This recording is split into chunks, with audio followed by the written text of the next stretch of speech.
Hello friends, मेरा नाम है Namit Agarwal and welcome to my channel Desi अंग्रेज।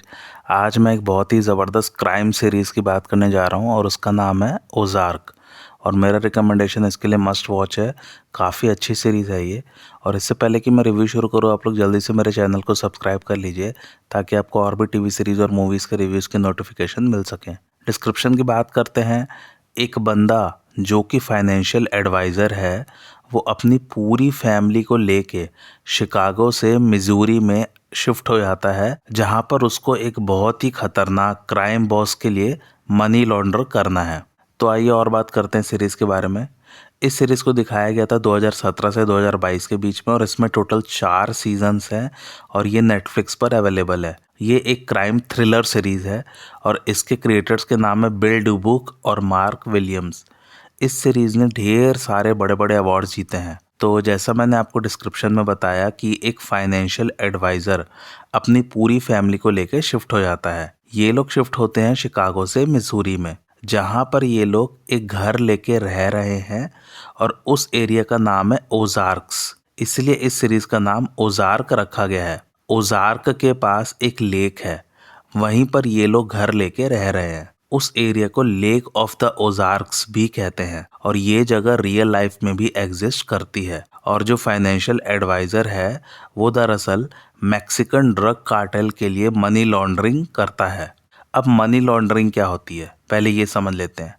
मनी लॉन्ड्रिंग एक प्रोसेस है जिसमें पैसा असलियत में कहाँ से आया है उसको छुपाया जाता है और उस पैसे के ओरिजिन को एक लेजिटिमेट सोर्स से आया है ऐसा दिखाया जाता है। तो एक्चुअली में पैसा जब अवैध गतिविधियों से आया होता है तो उसको कैसे दिखाएं सरकार को, क्योंकि सरकार को तो बताना पड़ेगा ना कि आखिरकार इतना पैसा तुम्हारे पास आया कहाँ से। काइंड ऑफ ब्लैक मनी को वाइट मनी बनाना ही मनी लॉन्ड्रिंग है। अब अवैध गतिविधियां बहुत तरीके से हो सकती हैं जहां से ढेर सारा पैसा कमाया जा सकता है, जैसे कि ड्रग्स बेचना, किसी कंपनी से पैसा चुराना, भ्रष्टाचार से पैसा कमाना, रिश्वत के तौर पे, या फिर जुआ खेल के पैसा कमाना जो कि इलीगल है, वगैरह वगैरह। और भी ढेर सारे गलत गलत तरीके हैं पैसे कमाने के। तो इसी पैसे के सोर्स को जब आप कोई लीगल या वैध सोर्स दिखा देंगे सिस्टम में, तो फिर ये पैसा ब्लैक से वाइट में कन्वर्ट हो जाता है। अब इसका इस्तेमाल कोई भी आसानी से कर सकता है। अब मोस्टली आजकल मनी लॉन्ड्रिंग की ज़रूरत क्राइम की दुनिया में बड़े बड़े माफिया वालों को लगने लग गई है। और जैसे मैंने बताया ही कि इसमें मैक्सिकन ड्रग कार्टेल के पैसों को वाइट में कन्वर्ट करना है। खैर, तो जो कन्वर्ट करता है उस फाइनेंशियल एडवाइज़र का नाम है इसमें मार्टी बर्ड। बर्ड की स्पेलिंग है BYRDE। और उसकी वाइफ का नाम है वेंडी बर्ड। और इन दोनों का किरदार निभाया है जेसन बेटमैन और लॉरा लिनी ने। और जेसन की काफ़ी अच्छी परफॉर्मेंस रही है इसमें।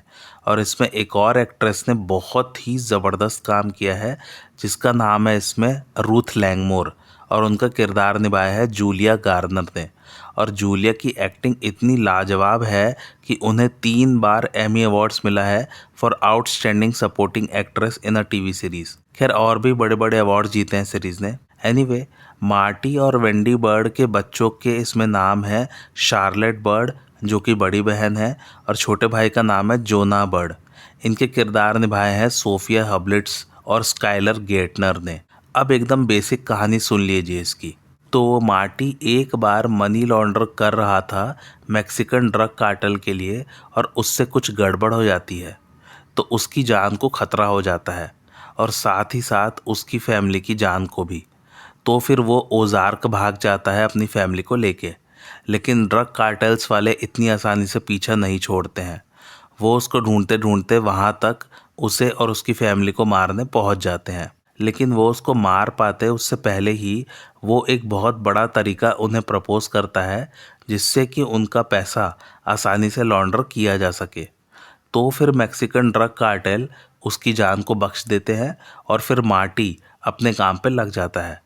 और मार्टी कहता है कि जितना उसने नुकसान किया है वो इस बड़े वाले मनी लॉन्ड्रिंग ऑपरेशन में सब कवर कर देगा। लेकिन अब एक चक्कर और है। ओज़ार्क में जो ऑपरेशन मार्टी शुरू करना चाहता है जिसके थ्रू मनी लॉन्ड्रिंग हो सके, उस ऑपरेशन के खिलाफ ऑलरेडी बहुत सारे क्रिमिनल गैंग्स वहाँ पर मौजूद है और मार्टी को उनका भी सामना करना है। और ये क्रिमिनल्स खुद के ड्रग्स ऑलरेडी बेचते हैं उस एरिया में, या फिर और भी बहुत सारे गलत धंधे करते हैं। और उनमें से एक फैमिली है लैंगमोर की फैमिली। उसी फैमिली में से एक मेंबर आती है जिसका नाम है रूथ लैंगमोर। अब कैसे मार्टी लैंगमोर फैमिली और भी बाकी फैमिलीज को अपने साथ काम करने के लिए मनाता है, या शायद नहीं भी मना पाता है, ये सब जानने के लिए आप लोग सीरीज़ देखिए। खैर थोड़ा सा और बताता हूँ। तो एक्चुअली मार्टी एक कसिनो खोलने के चक्कर में है जिसके थ्रू वह सभी पैसों को आसानी से वाइट कर सकता है। उस कसिनो के खिलाफ बहुत सारे लोग हैं, लेकिन कुछ लोग सपोर्ट में भी है। मार्टी कैसे सभी को हैंडल करता है और उसकी फैमिली का इन सब में क्या रोल है, और जब मार्टी और वेंडी के बच्चों को पता चलता है कि उनके पापा का काम असलियत में मनी लॉन्ड्रिंग का है, तो उन लोग कैसे रिएक्ट करते हैं। और इन सब के बीच में FBI और पुलिस भी हाथ धो के मार्टी और उसकी फैमिली के पीछे पड़ी है। ऊपर से मार्टी को लोकल क्रिमिनल से भी जूझना है। ढेर सारे प्लॉट्स और खूब सारे कैरेक्टर्स। आप लोगों को ये सीरीज़ ज़रूर पसंद आएगी। जिन्हें क्राइम सीरीज़ पसंद है उन लोगों को ये सीरीज़ ज़रूर देखनी चाहिए। और ये रूथ लैंगमोर का कैरेक्टर इस पूरी कहानी में बहुत ही अहम है। वो कैसे है ये आपको सीरीज़ देख के ही पता लगेगा।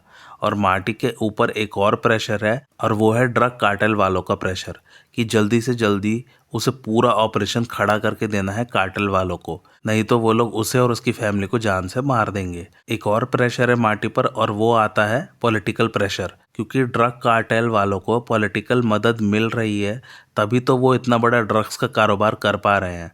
तो मार्टी को उन पॉलिटिकल ब्यूरोक्रेट्स को भी संभालना है।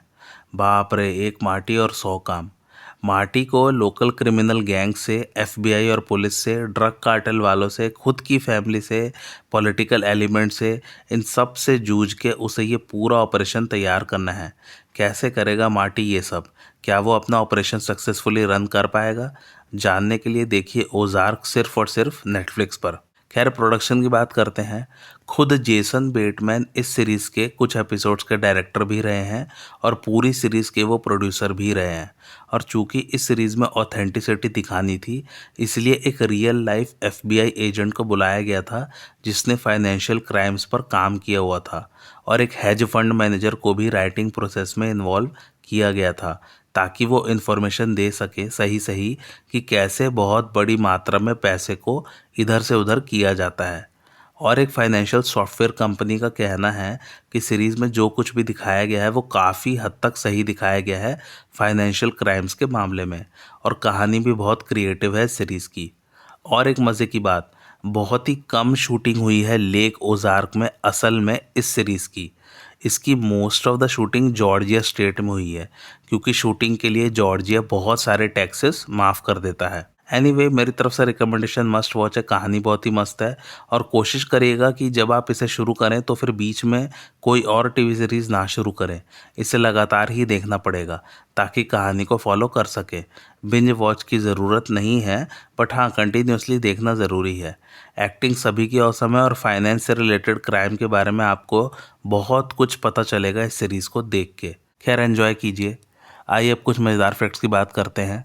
तो पहला फैक्ट ये कि जेसन बेटमैन ये रोल इसलिए करना चाहते थे क्योंकि उनको एक्टिंग के ऑफर्स मोस्टली कॉमेडी के ही आते थे। वो अपना सीरियस साइड एक्टिंग का इस सीरीज़ के थ्रू दिखाना चाहते थे। दूसरा फैक्ट ये कि लेक ऑफ द ओजार्क्स में रियल लाइफ में एक बार का नाम मार्टी बर्ड्स है। तीसरा फैक्ट ये कि लेक ऑफ द ओजार्क्स में साल में ऑलमोस्ट 5 लाख विजिटर्स हॉलीडे मनाने आते हैं रियल लाइफ में, और ये एक मैन मेड लेक है। चौथा और आखिरी फैक्ट ये कि इसमें जो मार्टी और वेंडी की बेटी है जिसका नाम शार्लेट है, उनका किरदार सोफिया हबलेट्स ने निभाया है। वो जब छोटी थी तब मास्टर शेफ जूनियर में पार्ट ले चुकी हैं। इस सीरीज़ के बाद उन्होंने एक्टिंग को ही अपना प्रोफेशनल करियर चूज़ कर लिया है। IMDb रेटिंग की बात करें तो वो है 8.5, जिसे रेट किया लगभग 3,40,000 लोगों ने। मेरा रिकमेंडेशन मैं बता ही चुका हूँ, मस्ट वॉच है। बहुत ही ज़बरदस्त और बहुत ही धांसू सीरीज़ है ये, और इसकी कहानी आप लोग को बहुत पसंद आएगी। और आप लोग को आज का रिव्यू कैसा लगा मुझे कमेंट करके ज़रूर बताइए, और मेरे चैनल देसी अंग्रेज को लाइक शेयर और सब्सक्राइब ज़रूर कीजिए। Thanks for watching.